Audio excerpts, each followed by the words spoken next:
Ungana na Gideon Moi. Wengine wanasema kwamba ameepuka aibu kwamba chama chake cha UDA kingebwagwa pale Baringo. Wengine wanasema kwamba hapana, ni kumpanga Gideon Moi kwa ajili ya 2032 kupanda mbele. Kauli yako ni ipi? Mimi naitwa Samuel.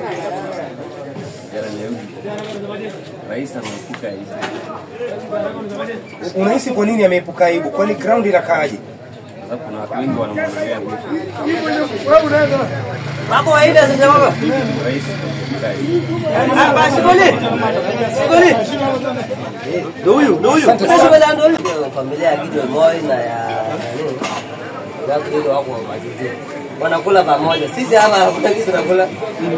Sorry, hesabu tu ya hawa wote wanataka kula vizuri sana.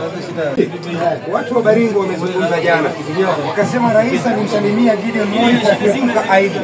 Anasema kwamba wangeenda debeni yenyayo angemnyorosha rais vizuri sana. Ni kweli au anampanga tu kwa ajili ya 2032? Maoni yako ni yapi? Hiyo sasa ni mpango wa dhati. Si ukweli. Kwani ile mtu amekufa atafufuka?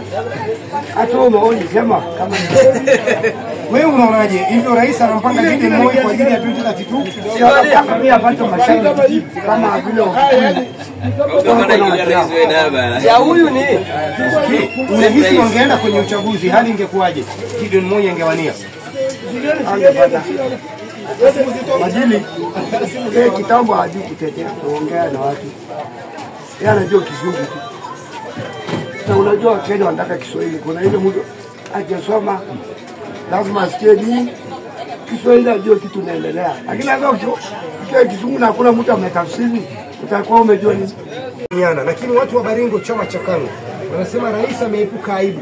Ndiposa akaamua kumsalimia Moi juu wangeenda kwenye debe Chemitei angenyoroshwa vibaya sana. Je, ni ukweli? Wana wa UDA nao wanasema kwamba hapana, rais anampanga Gideon Moi kwa ajili ya 2032. Maoni yako ni yapi mzee wangu? Mimi kwa majina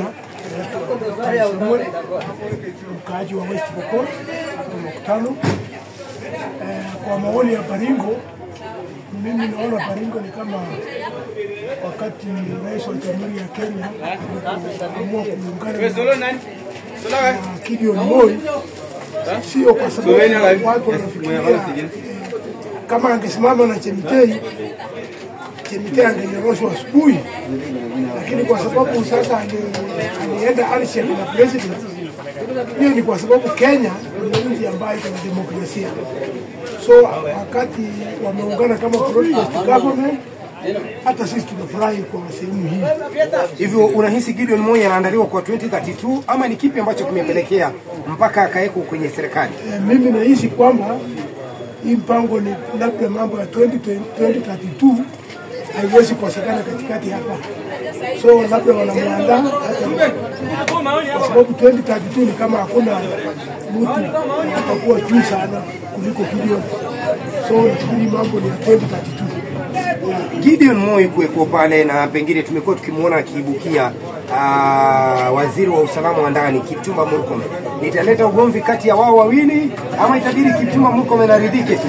Ni hapo sasa Kipchumba Murkomen anaridhika kwa sababu ni president mwenyewe ameamua kuleta Gideon.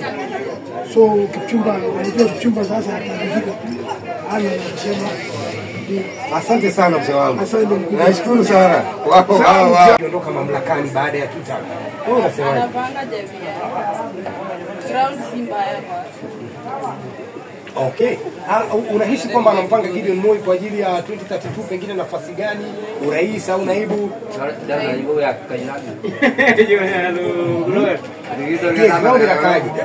Ground iko sawa, siku ni tuta.